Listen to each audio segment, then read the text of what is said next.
Today, I have the distinct pleasure of introducing our alumnus and speaker today, Joe Mirarchi.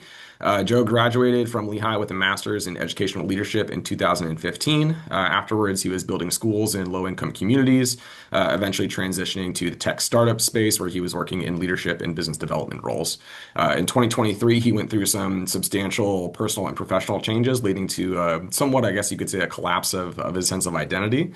And as a result, he went on a completely different direction, completing a rigorous 500-hour residency in somatic breathwork, Eastern philosophy, physiology, and meditation. Today, Joe is the founder of the Clear Path, where he merges leadership psychology with modern nervous system regulation. He doesn't just teach people how to calm down, he structures trauma-aware spaces that train therapists, medical professionals, and corporate leaders to move past mental exhaustion and physically reset their nervous systems for lasting change. I'm very excited to learn more about Joe and the work that he does. So he's going to kind of give us some background into his experiences, the work that he does, and then we're also going to be doing a short, roughly 10-minute exercise that you guys can participate in at home. So, Joe, I've been looking forward to this for weeks. So why don't you kick us off and first off, tell us a little bit Yeah, about where you're at right now, because your background is I will. definitely a little different. Yeah, I will. And I just sent you a request to share my screen. There was one slide that I think I may end up sharing. So, and then some music when we practice. But um, yeah, thank you for that wonderful introduction, Bryce. I am currently in a part of Costa Rica called Montezuma. And I don't know who's out there, if anyone's been to Costa Rica before. But it is located in the southern tip of the Nicoya Peninsula, which is known or referred to as a blue zone. Again, don't know if anyone has ever heard of the word or term blue zone before, but I think there was a Netflix documentary that was put out about these particular places around the world, referred to as blue zones. There was a study done. They were looking at where around the world where they're the largest concentration of centenarians. And after they pinpointed and identified where those areas were, they were looking at different factors that were contributing to people living to 100 plus years old. And in Costa Rica, there's a blue zone in the Nicoya Peninsula. Again, one of these areas where they've identified, and if you've ever been or you ever get a chance to travel to, where there's a strong sense of community, people have a lot of purpose. It's a very simple way of living. You're really closely connected to nature and all of the therapeutic benefits that come with that, mentally, emotionally, spiritually. And your diet consists of natural foods that are being grown fresh daily, weekly, monthly, and you're consuming a much more ancient, so to speak, diet that is very advantageous for our survival and longevity. So that was a little bit of some extra context, but I actually just got here um, yesterday.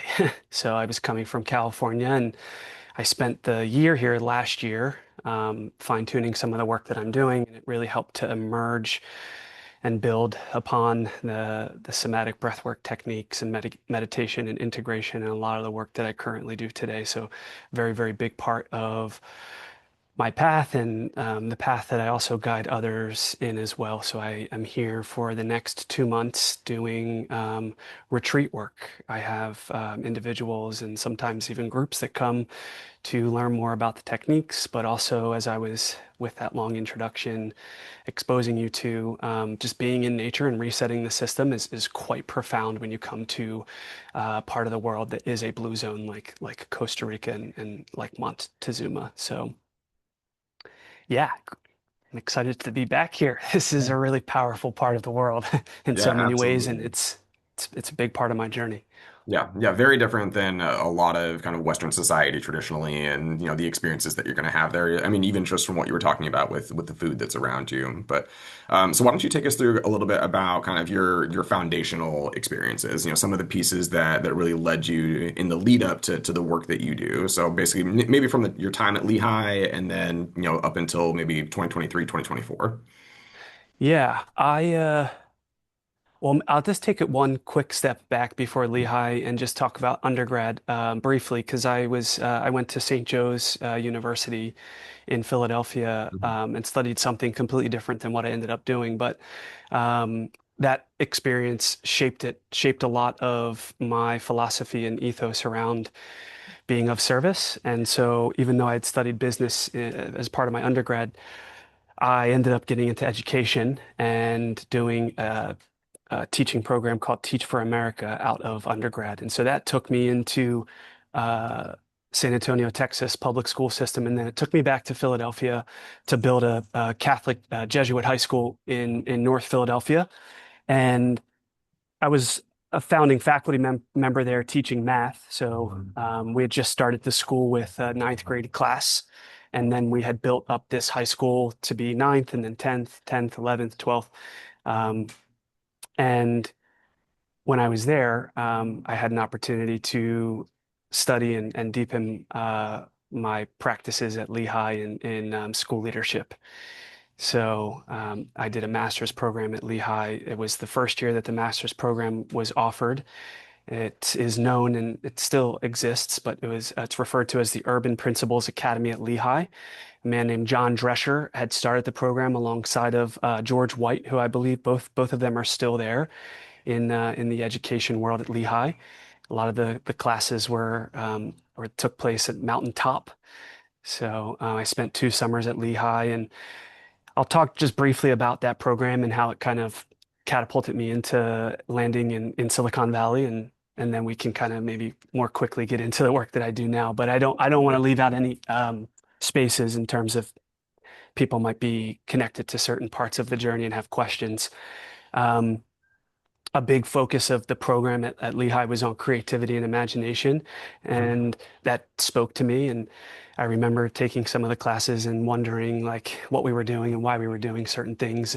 We had traveled up to Metropolitan Museum of Art. We were doing improv, like a lot of things that I really wasn't aware how they would fit in and connect to becoming a school leader. But then as we ended up doing our capstone class, a lot of what we had to do as a group and a team and in that particular program was redesign a school model that hadn't existed yet.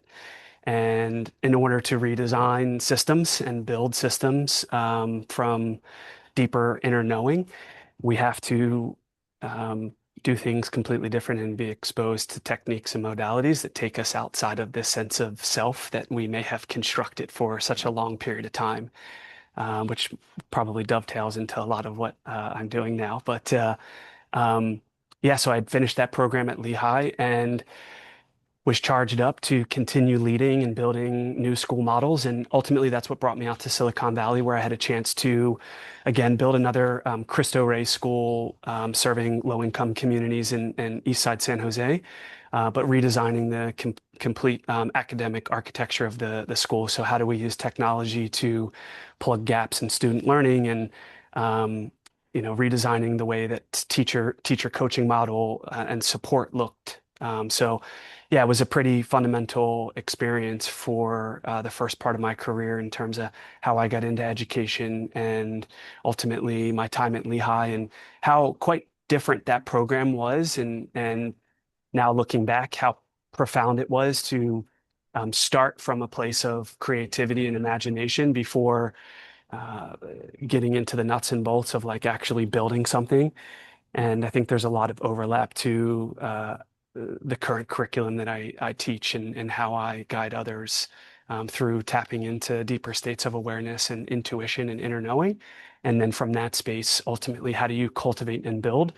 Whereas I think a lot of the Western world and the way that we've been kind of conditioned is start with the doing and start with the discrete information and kind of build that way and then try to create. And essentially, you're creating more of the same when you go through that sort of linear process. So we can talk a little bit more about that as we continue on in this conversation. But I'll pause because that was a lot of information around how I got to Lehigh and then how that shaped some of the early professional work that I did out in Silicon Valley. Yeah, and I think that for a lot of our alums, that's a very kind of traditional or similar path that I think a lot of people experience. You go to undergrad, maybe do some kind of gap program, go to grad school, and then go into kind of the traditional working force, whatever kind of particular topic that is. And I kind of teed it up a little bit for you with kind of your personal and professional transitions that had happened a couple of years ago, and really what led you to doing the work now. So why don't you kind of tee that off for us? Like, what was the spark that really shifted your experience in going into the somatic work and the breath work and meditations that you do? The most simple way to explain it with one word is suffering. So it's not something that a lot of people willingly want to do or acknowledge, but suffering is everywhere around us. And for me, I had gotten so far off of the path that was probably calling me for a long time.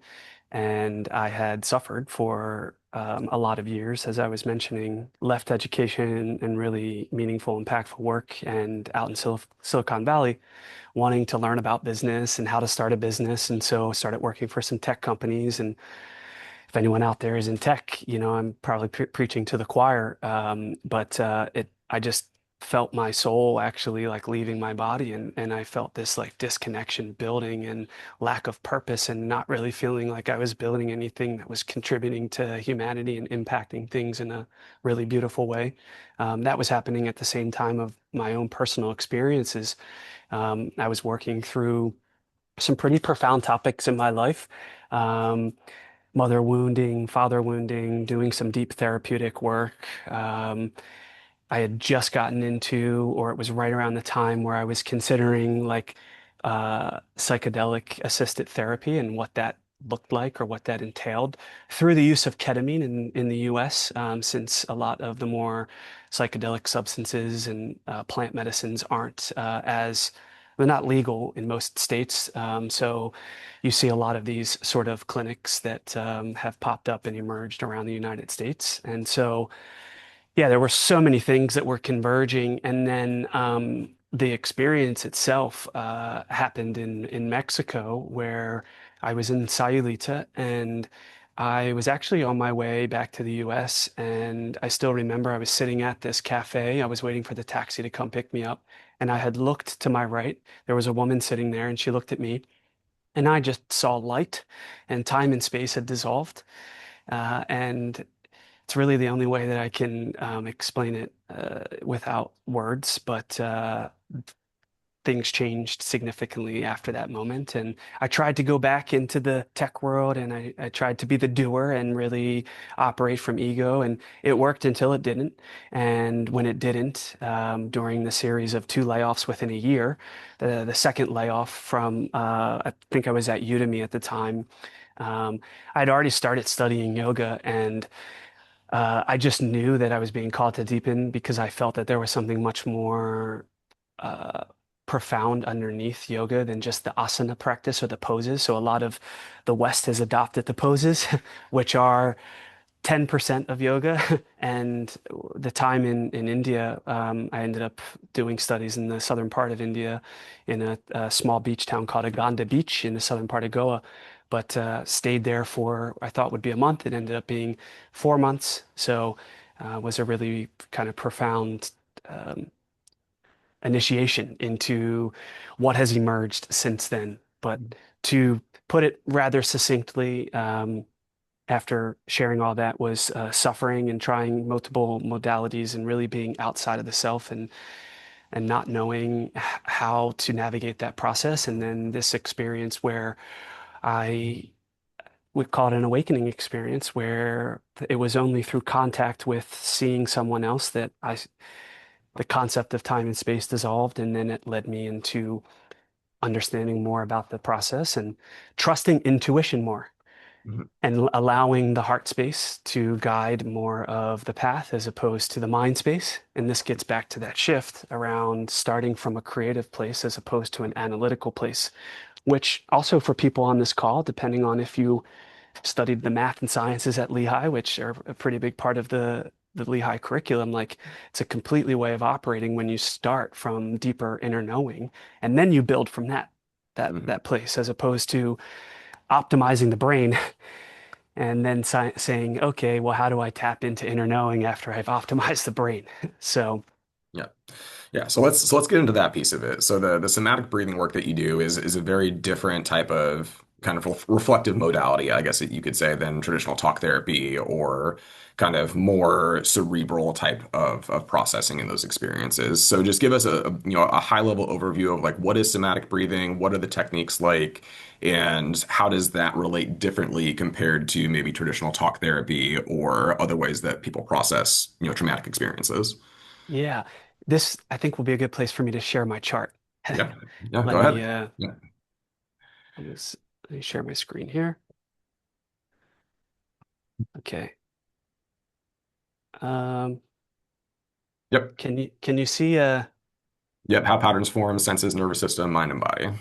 okay. This is very oversimplified. This is a lot of studying, a lot of practicing, and these are just words. Words don't really capture this entire process and energy, but I'll talk through it at a high level, and then I'll have one more slide that will show you how and where the breath fits in, and then it might actually be a nice place for us to segue into some practical breathing techniques, and then one round of like deeper guided breathing. Let's do that. Um, so for most of us, how patterns form is we're constantly taking in information through our senses, sight, taste, touch, smell, hearing. Most of this is unconscious, but and depending on where you are, it could be on overdrive for a lot of people Mhm. because you're constantly doing and seeking and you're surrounded by so much activity. This information gets sent in through the nervous system uh, to the mind. And without getting too complex into the mind, which also contains the intellect and the ego, the mind is dissecting this information, reflecting, analyzing it, comparing it to previous experiences, and patterning. And then the ego, with this sense of I, this ownership, is then taking all of that and storing it somewhere in the body.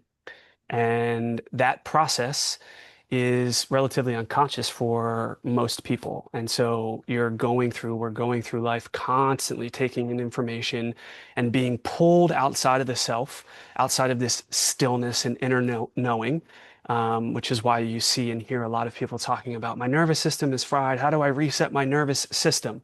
Well, it's a little bit deeper than that. And that's kind of what we're talking about here. Um, and it's hard to do unless you're able to temporarily turn off the thinking mind. Because there's such a strong mind-body connection for most people. The way that I like a good analogy for this very oversimplified process of senses, nervous system, mind, body. If you think of the hands, or sorry, not the hands.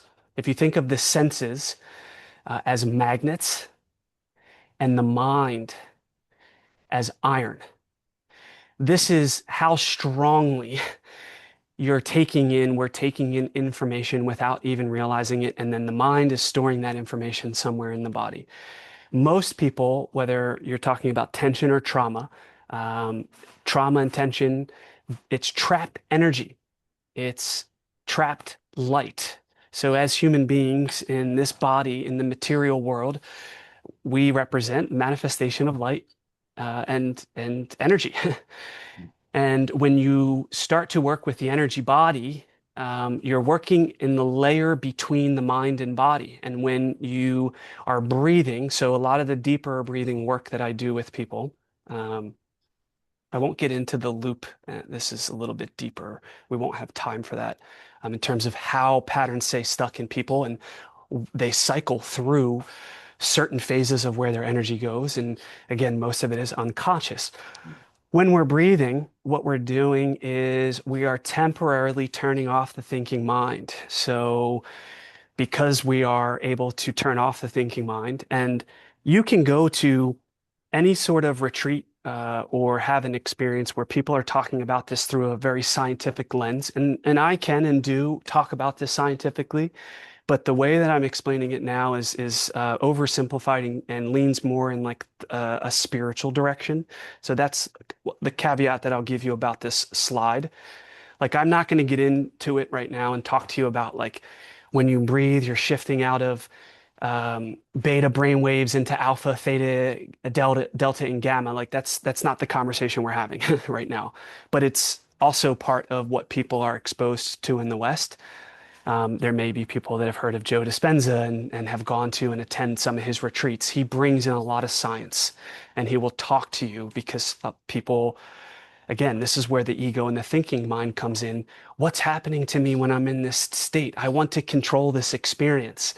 So the scientists try to dissect and analyze everything and give a word for it. But again, what I'm proposing here and sharing is oversimplified. But as we're breathing coherently, the heart and the mind come into unison or they sync. And when you're establishing this heart-brain coherence and you turn off the thinking mind, you temporarily reduce the pull of senses into the outer world. When you reduce the pull of senses into the outer world, again, using the analogy of magnets and iron, you're no longer taking in information through the nervous system that the mind can then store in the body. And so what ends up happening when we're breathing is we move through, we work through trapped energy in the form of tension, in the form of trauma. For most people, again, we won't have time to get into the depth of this, but for most people, it exists in the lower parts of the body. It exists in the sacral area. It exists in the root area. It exists in the digestive area. These are really the seats of fear, insecurity, guilt over desire, addiction, shame, anger, control, which, again, if you're really optimizing yourself in the West, you're leading and reinforcing a life that's pulling you outward into more, more, more, do. Is this enough? Am I enough? So last piece I'll say, when you start breathing and you turn off the mind, which reduces the pull of the senses outward, you may experience uh, sensations. You might see images. You're moving energy. You're working through energy that's stored in the subconscious. Um, and so I just share that extra information because when we get into breathing today, you may even have an experience where that becomes possible. And if something comes up, I'm more than happy to continue talking to you. Um, and yeah, I'll pause there.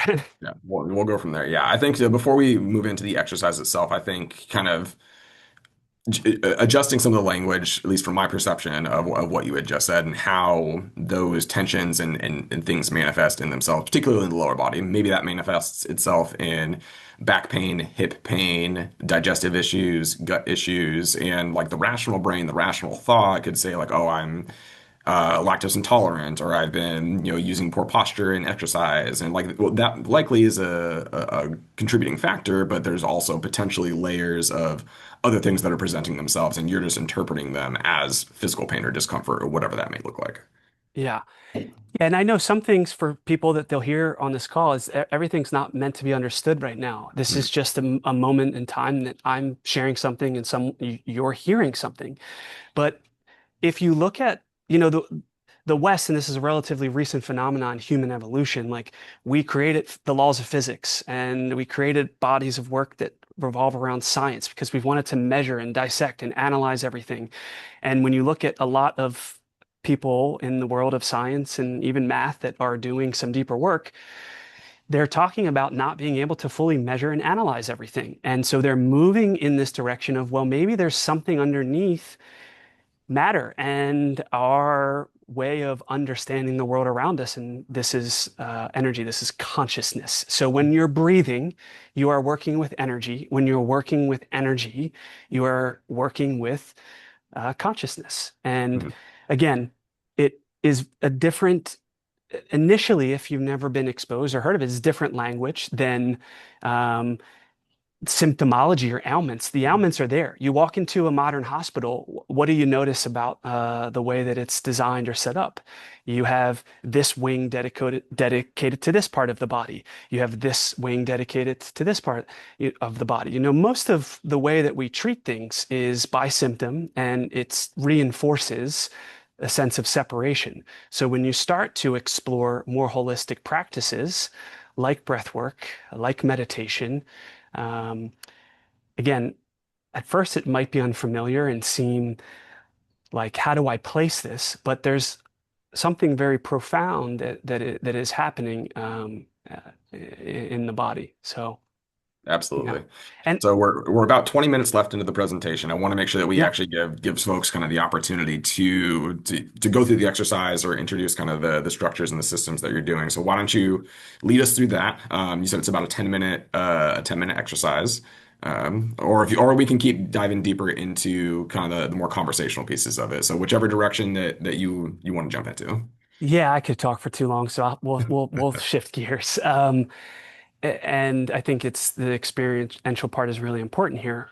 So I'll start off. I usually do longer breathing sessions when this is where you have access to more material that can move through the body and work through some trauma in a safer way. This is a very gentle practice. And before I explain to you the core of the practice, I'll just first start guiding you through functional breathing and explaining some of the more therapeutic benefits of functional breathing because Mm, this is a great takeaway regardless of if you continue on and do like longer breathing. It's just mm, good to know what functional breathing is and how it impacts the nervous system.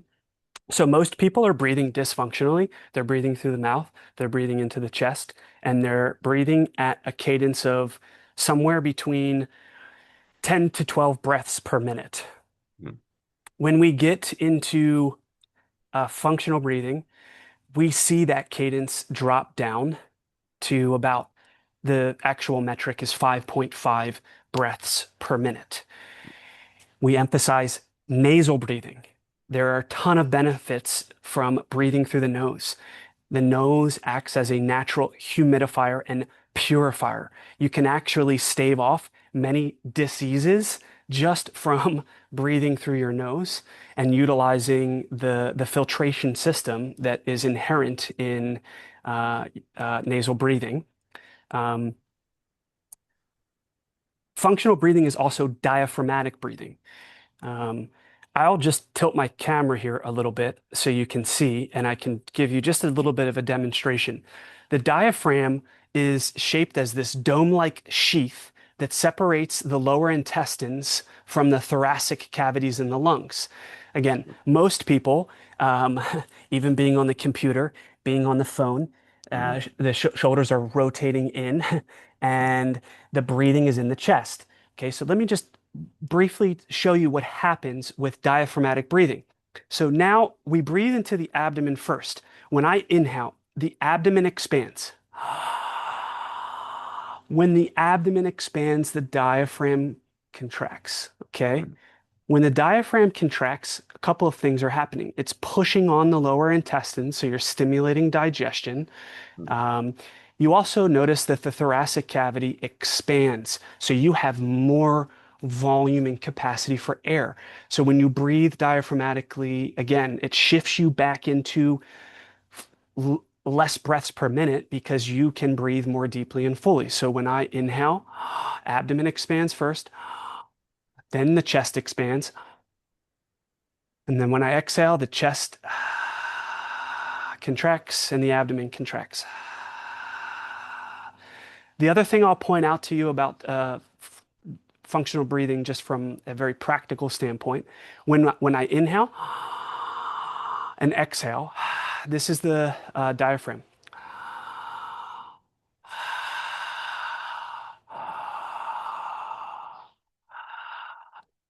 You might be familiar with the vagus nerve. We have the vagus nerve that runs from the cranial area down to the intestines. As you're moving the diaphragm up and down, the vagus nerve is stimulating. So you are naturally entering into parasympathetic response in the nervous system. You are stimulating the vagus nerve. You are promoting rest and digest. So just from breathing into the abdomen first and then the chest.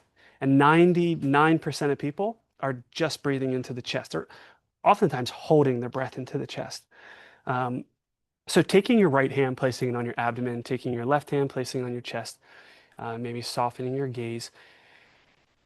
Just a brief exercise here, trying as best as you can, keeping the hand on your chest flat, and just notice the hand on your stomach when you inhale, extending away, and then as you exhale, coming back in towards you. just the hand on your abdomen, just bringing your awareness to what it feels like to breathe into the belly.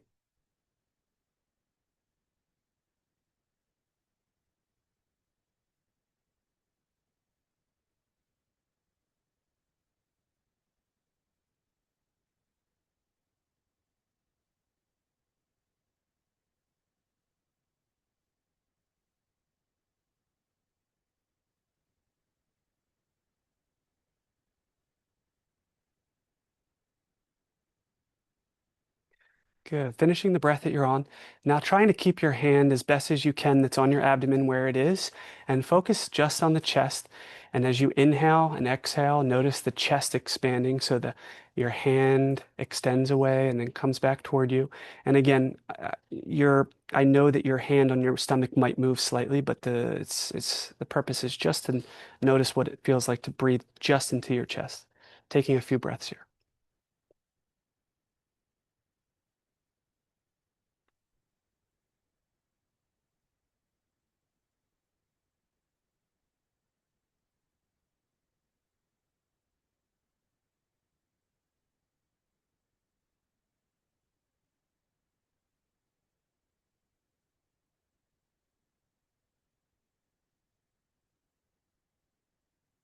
Good. Now finishing the breath that you're on. And we'll just cue breathing into the stomach first and then the chest as we inhale. So inhale, notice your hands where they move. Inhale, abdomen expands, chest expands. And then exhale, reverse, chest contracts, stomach contracts. Inhale, abdomen expands, chest expands. And exhale, release.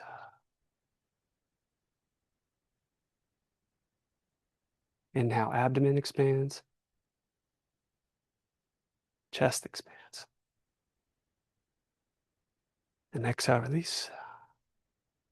Do one or two more on your own.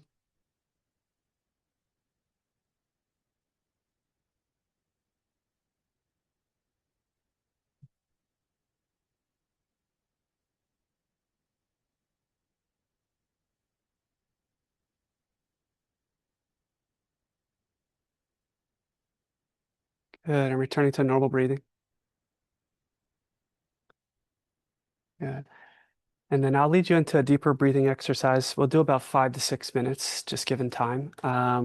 It's controlled hyperventilation. It's a very gentle process. I'll invite you to either breathe in through the nose and out of the mouth to activate more of a parasympathetic response in the nervous system, gentler. For a more activating experience, you're welcome to breathe in through the mouth and out through the mouth. One wave-like continuous breath, just like we were doing. Each round will be about 30-ish to 50-ish breaths, but we're only doing one round and we won't do 50-ish breaths, but just explaining this to you so you have the foundation. At the end of each round, or the end of this round, I'll cue you about 3-ish more breaths approximately together. 1, 2.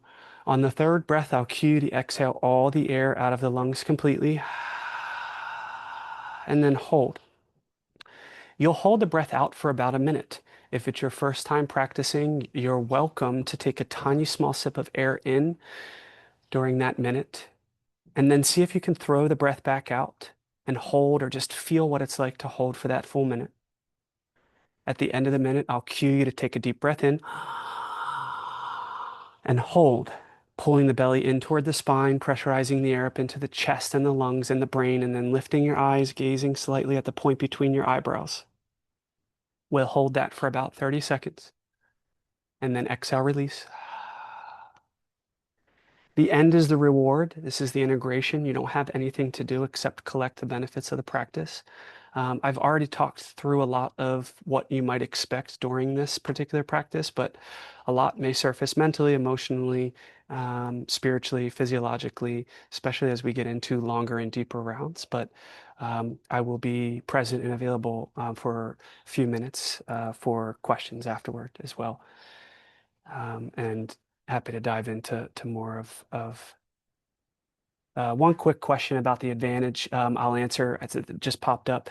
Um, we'll avoid like good and bad, right and wrong, advantage, disadvantage. Sometimes this creates expectation in the mind, but just to share, reiterate, you're activating more of a sympathetic response in the nervous system. And so it, if there is emotional material that you're working through or you'd like to surface, it might be more of a intense or a more intense processing for you. And the breath will guide you. So if you're breathing through the mouth, you might notice rounds or cycles where the breath wants to guide you into a deeper release. And because the mouth is open, there's less surface area for the breath to move through the body. So it's a little bit more activating. Um, but great question. Okay. So you can begin breathing, and I should have some music on that you can hear. And if not, it's okay. But begin breathing. Inhaling, your abdomen expands, chest expands. Breath rises into your third eye, the space between your eyebrows. And as you exhale, gently release. One wave-like continuous breath without any pauses at the top or the bottom. Just allowing the breath to guide you into deeper and deeper states of well-being. Noticing as you inhale that your abdomen expands, your chest expands. The breath rises into your third eye, the space between your eyebrows. And as you exhale, release, letting go, loosening your grip, trusting the unknown. One wave-like continuous breath, allowing your breath to wash over you like a wave, like an oxygen bath.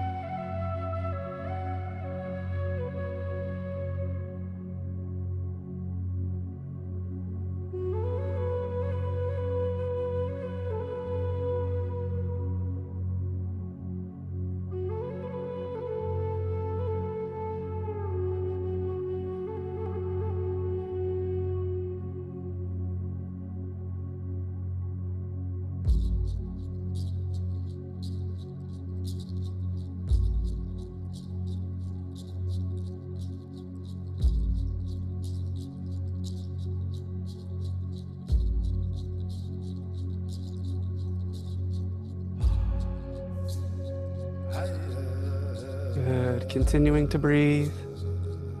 Noticing as you inhale that your abdomen expands first, then your chest expands, then the breath rises to your third eye, the space between your eyebrows, and then as you exhale, gently release, letting go, trusting the unknown,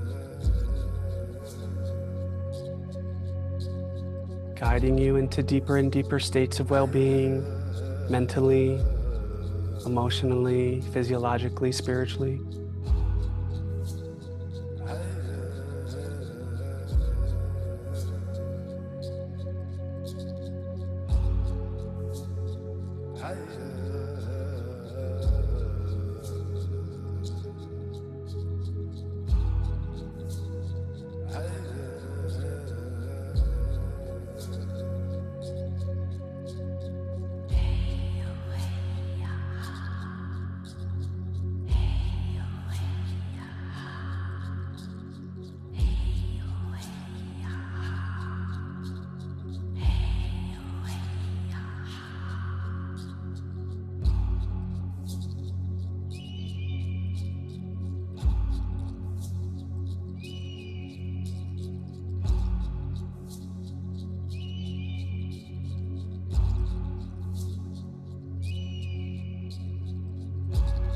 Good. Continuing to breathe. Noticing as you inhale that your abdomen expands first, then your chest expands, and the breath rises into your third eye, the space between your eyebrows. And as you exhale, gently release, letting go, trusting the unknown. One wave-like continuous breath.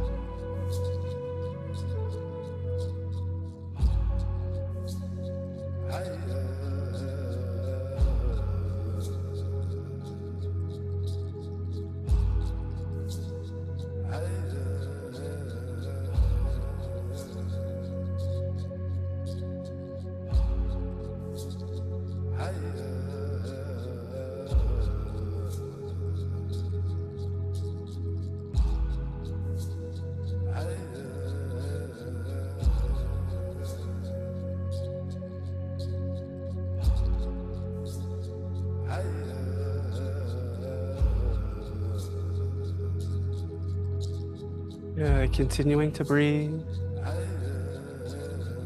without any effort or force, allowing the breath to guide you, trusting that you are safe here now with the breath.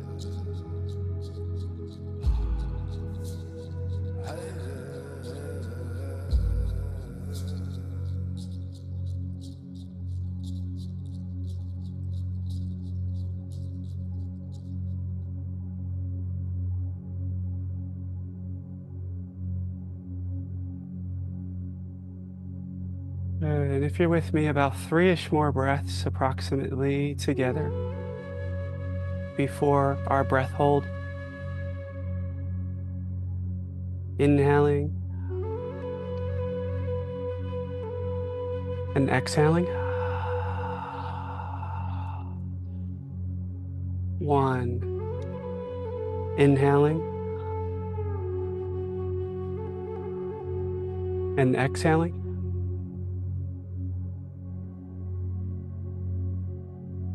2. Inhaling and exhaling all the air now out of the lungs completely. And hold, holding the breath out now for about a minute.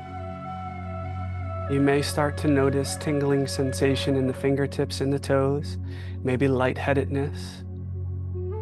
Perfectly normal. Right now, there's more carbon dioxide that's building in your blood, which is allowing oxygen to distribute more efficiently to your tissues and cells. Just allow your cells, all trillion cells, to drink this in.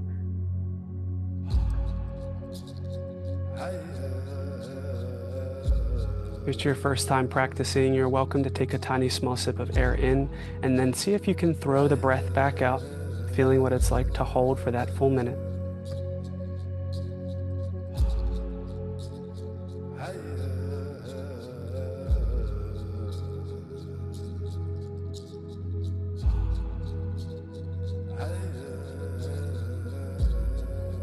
Good, and if you're with me, taking a deep breath in, and hold, pulling your belly in towards your spine, pressurizing the air up into your chest and your lungs and your brain, and then gazing at the point between your eyebrows, just noticing your aura, your energy field surrounding you.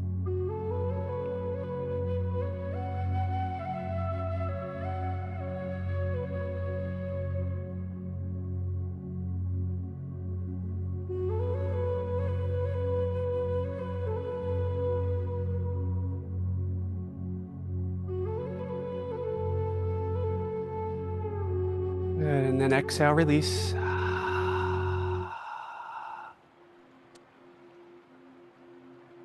it is the top of the hour if you do have to go, but if you have a few minutes, just staying, just briefly collecting the benefits of the practice for a brief period of meditation and stillness and integration. Bringing your awareness to your heart space. Noticing the field of energy or light surrounding your heart.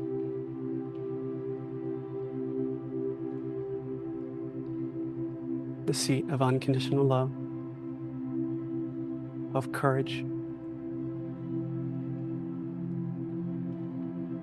Just notice and allow this light to spread throughout your body, filling up your torso and your legs to the tips of your toes, and up through your chest and throat to the crown of your head.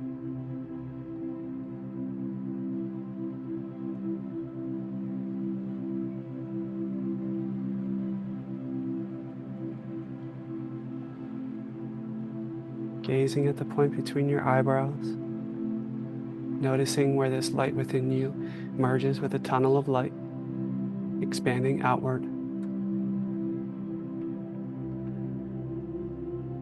Visualize this light filling up the room that you're in,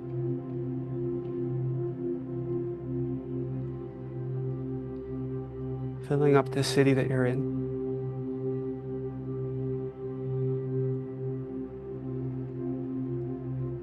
filling up the country that you're in.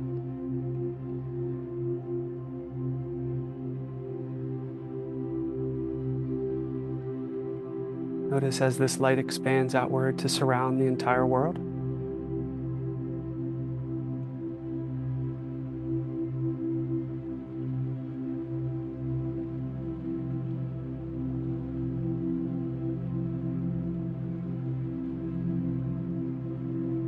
And gradually visualizing this light coming back toward you from around the world,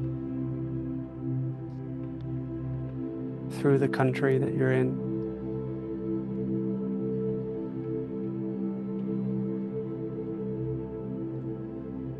through the city that you're in,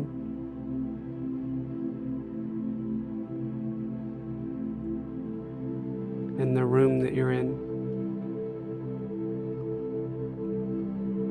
entering back into you in your heart space, and just taking a few moments to meditate on this light, this image, any insights that emerge for you.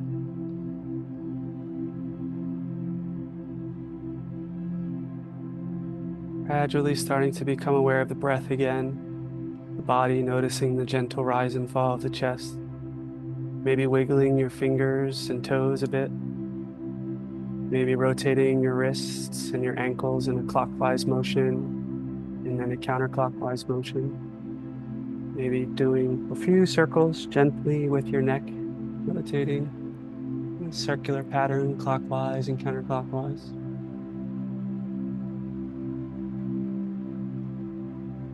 And in no particular rush, at your own pace, you're welcome to stay in meditation for as long as you need. When you feel ready, gently becoming aware of the space behind your eyes and opening your eyes ever so slightly. Maybe imagining that you're opening them for the first time, trying not to focus on any one point in particular, just noticing the space in front of you, the light, the energy.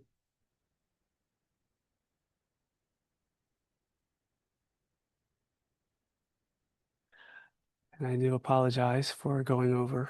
Um, so for those of you that stayed on, thank you. Yeah, absolutely. Yeah, thanks for those of us, or those of you guys who are still with us for the presentation.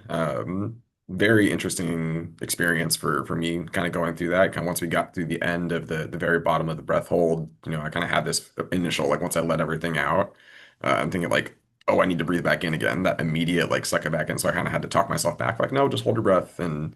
Then kind of having a lot of those sensations that you were talking about with kind of the lightheadedness, the tingling, and it's kind of it was a very interesting physical sensation kind of going through that. So hopefully everybody that was still here got to experience maybe something similar, maybe some emotional things popped up. If you're willing, maybe we'll hang out for a couple more minutes to answer any other additional questions that folks may have.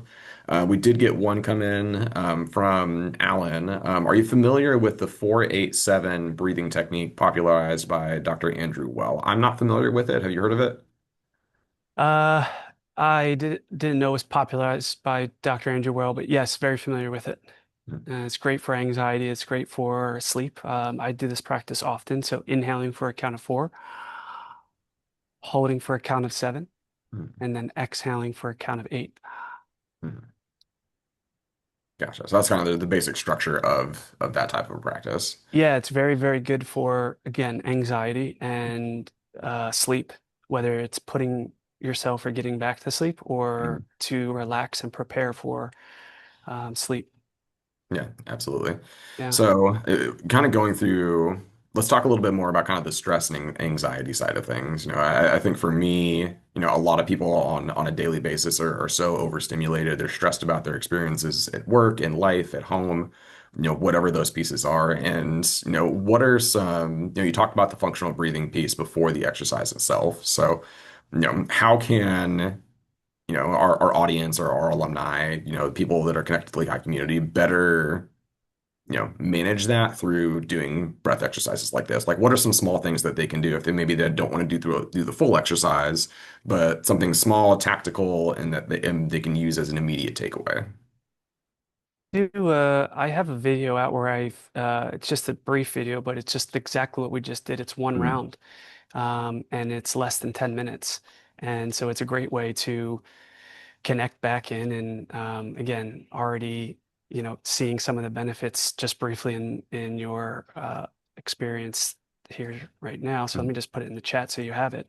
So yeah, feel free to utilize this. This is a great tool. It's again free. There's other videos that I'll start to put out more and more, but one round of this breathing is also a meditative sort of breath technique, especially with the breath holding. So if you have 10 minutes, mm, I would highly recommend that particular exercise. If you are getting into different sort of practices like 4-7-8 or box breathing, they're helpful as well. There are two other techniques I'll give you. Again, I think it's probably revealing itself. Maybe we'll do a longer, more experiential call as mm, well. So we'll do a follow-up to this. But before meditation, I used two techniques. One, and these are very, very quick but powerful techniques. One is double inhale through the nose, tense the entire body, and double exhale through the mouth and relax. Double inhale through the nose, tensing the entire body, vibrating, and double exhale through the mouth and relax. Double inhale through the nose, tensing, vibrating, and double exhale through the mouth, relax. Do a few more rounds.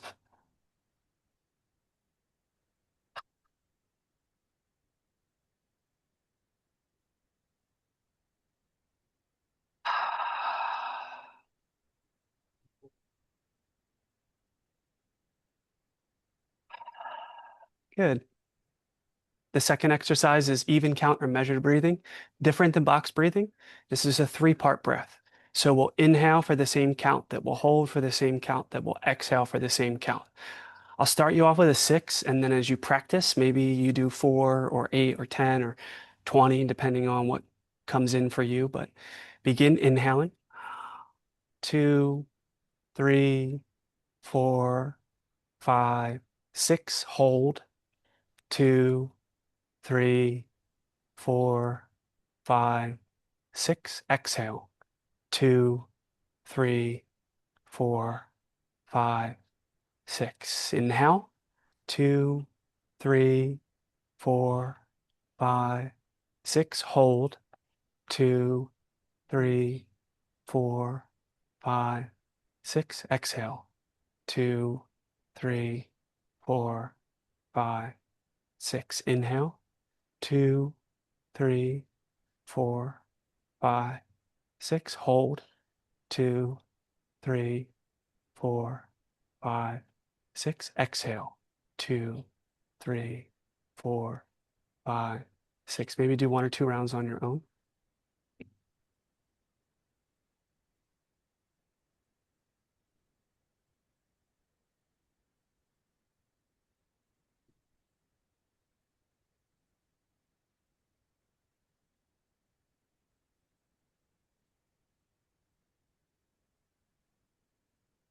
And then just finishing on an exhale where when you're done your cycle and returning to normal breathing. So those are really two very they are quicker, which is why I wanted to share them with you. They are way quicker than 10 minutes mm. and very, very powerful techniques. Without getting into all the science behind it, you're doing a lot just to settle the system and clear the mind and Yeah, I de-stress. think Yeah. Yeah, for pieces like that and exercises like that, like what my again, like the logical side of my mind is thinking about like, okay, like you're very being very intentional and conscious of like the holding pattern of what you're doing with your breath. And I feel like for a lot of society, where it's such a subconscious exercise that like I kind of caught myself during the 10-minute stretch or the 5-minute stretch, like thinking that like I was almost like it was harder for me to bring in more, like to expand my diaphragm because I've never really used it regularly. So like having that experience of just being more conscious about how you're breathing made me feel a lot more relaxed. It kind of brought me back down into my day. I think that just even doing like little pieces like that can be super beneficial. Yeah. Uh, so yeah, Yeah. for real quick for the audience, I know that Joe had mentioned that we may want to do a longer session for kind of some of these topics. So I'm gonna launch a poll just to kind of get some feedback for those that are still here. If you would be more interested in doing a longer section or longer session or a more structured session of the breathing work itself. So I'll leave that open for 1 or 2 minutes, and then we'll go into the question section of it. So Yesem wanted to know, like, as a beginner, is it common to yawn when you do the nose breathing? And I think Yeah. from a yawning perspective, like it's a relaxation, so that's kind of like a physiological response to it. But yeah, from your experience, what's that like usually? Yeah, there's a lot that's happening energetically, even with very, very gentle practices. And most people, because the thinking and the analytical mind is Hmm. keeping them pulled so outward on a day-to-day basis, are exhausted. Most people are burned out. They're spent. Their system is unconsciously operating on overdrive. And so when you start to become more aware of the breath and activate that parasympathetic nervous system and relax, you're able to release where you've been holding on and holding all of this tension and moving at such a pace. And so, without getting into too much, because I do a lot of work with people one-on-one and in groups to understand symptomology and explain some things on a deeper level to them. This is more of like the high level. Yawning is very natural because you're Hmm. pausing in your day and you're tired. And the I'd say the deeper backing of it is there's probably some sort of mental, emotional, like material in the subconscious that is like coming up to be processed as well. I've actually I just finished working with a therapist who did a breathwork retreat in Costa Rica, and he found me because he said, and this is what you see with a lot of people in the breathwork space. Like they do a lot of intense practices, and they're chasing what I refer to as peak states. And he went to this retreat and had such a profound opening, and his nervous system was fried from the breath work, and he was exhausted. And so when we started talking and doing work, he said, "I'm so glad that I found you because this practice, like I still feel like I'm exhausted, but I'm working through something." And we worked together for about 3 months. And I just bring up this example because it's also important to approach doing some of this work. Like, do your research on who you're following and what their lineage is and why you're feeling called to practice with them because it's largely not really like a regulated industry, so to speak. And I see a lot of practices that lean towards the style of Wim Hof and the Grov method, which if you may have heard of Stanislav Grov, and these are more intense breathing practices to force more of that yawning or that energetic material in and out of the body. But this practice in particular that we just did, even if I were to do 3 rounds with you longer, you will still probably yawn, but you're working with the material in a much more gentle way, especially with the nose breathing. So, All right. Awesome. So we're well over time at this point. So we're gonna go ahead and kind of wrap things up from there. Thank you all for those of you that did stay late on mhm. the rest of the call. As I said, a very different type of presentation from other topics that we've done in the past. And for those that did respond, we had roughly a 70% response saying that folks would be definitely interested in doing a longer session. So Joe and Great. I will do some planning and some coordinating, and we'll let you guys know when we have that on on the books. I'll also send a follow-up to for as a post event for those that were on the call today to get some feedback, and maybe we can explore some potential times that folks can join us. And if not, we'll record that session and then you can register and we'll send that out as well. So Joe, thank you so much for that insightful experience. Obviously we all need to breathe a little bit better and breathe a little bit deeper and slower. And now we have some techniques and ways to do that. So thank you so much for your time, and thank you to our audience for joining us today. I really hope that you guys got some insightful information from it, and we will see you guys in the next one. So thank you everyone, and have a wonderful day. Thank you. Mhm.